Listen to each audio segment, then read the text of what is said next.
Happy Sunday po sa lahat dahil linggo ngayon kakatapos naman mag-church, bili tayong polo. Dahil linggo ngayon, may pupuntahan lang po tayo.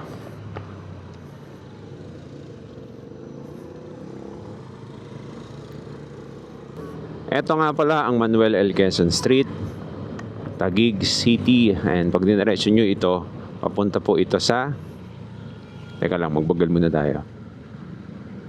Papunta po ito sa munisipyo ng Taguig City. Pupunta lang tayo sa Ususan, Taguig. At meron po tayong titignan na barong, polo. Dahil ngayon ay Sunday, wala tayong pasok. Ito na yung pagkakataon para makatingin-tingin ng isusuot pag tayo po ay sasamba. Welcome to Barangay Tuktukan, Taguig City. Ito nga pala yung landmark nyo.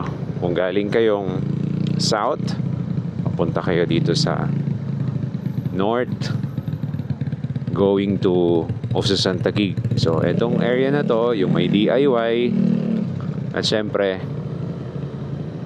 yung landmark na pure gold, yan na yung munisipyo ng Taguig. So, kung sakaling gusto mong pumunta, yan yung mga ilan lang sa mga reference mo. Ito na pala yung Barangay Ususan, Taguig. Ayan, kung mababasa mo, no? So, bakit ko nga ba kailangan pang ibigay yung mga landmark? May Google Map naman, di ba? Actually, hindi ko rin alam eh. Pero baka makatulong po sa mga manonood. So, ito yung pinaka-intersection ng Ususan. Nakita nyo yung 7-Eleven sa harap natin. May driving school dito sa kaliwa ko. At etong kanan naman, ito yung tinatawag na Vista Mall, no? So, ang reference nyo pag pupunta kayo doon, basically, yung Vista Mall. At dito sa left side, sa innermost lane, ito na yung pagkakataon para mag-U-turn ka. Meron din namang daan doon sa kabila, pero ito na lang, pareho rin naman. Babaybayin lang natin yung main road ng kalsada ng Manuel L. Quezon Street. Nga pala, hindi tayo nag long sleeve or jacket ngayon kasi kakatapos lang natin mag-church kanina. Medyo nakikita ko na nga yung tindahang yon matagal na. Marami na siyang branches, hindi lang dito sa Taguig, I think sa Quezon City. Ito nga pala yung next na reference point nyo after nyo mag-U-turn. So yung kanto ng 7-Eleven na yan, yan po tayo kakanan. And that's it. Ayun na yung magiging pinaka-direksyon kung saan located yung tindahan na pupuntahan po natin. Aking reference kanina, ito na nga, medyo malapit na nga tayo sa mismong location ng tindahan na pupuntahan natin. Ito na nga. Nandito na nga tayo sa Gilberto's Polo Barong. At open nga siya. Dito na muna tayo mag-park since temporary lang naman tayo.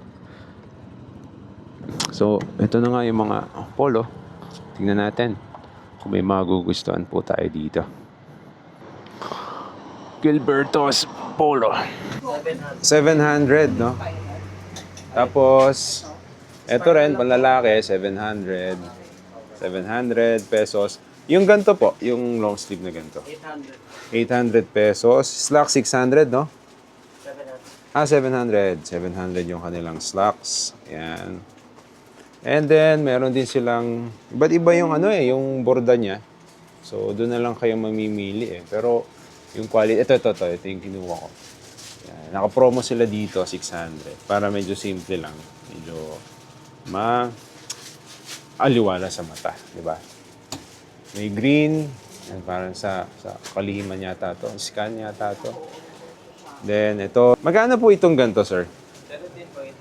800 din. So, ayan.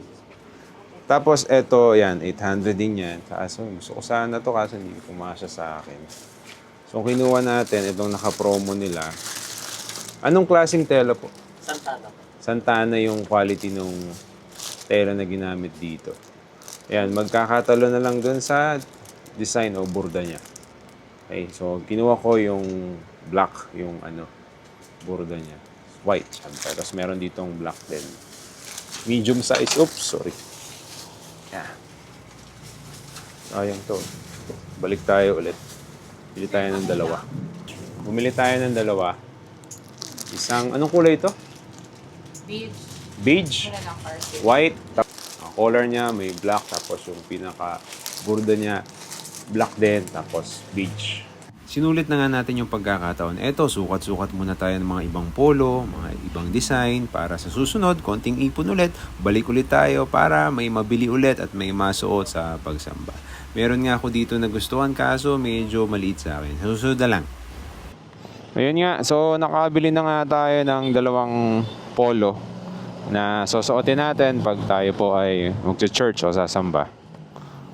So, Gilbertos, Polo Barong. May dalawang branch po ito. Isa dito sa Ususan Taguig at syempre sa Quezon City. Maraming salamat po.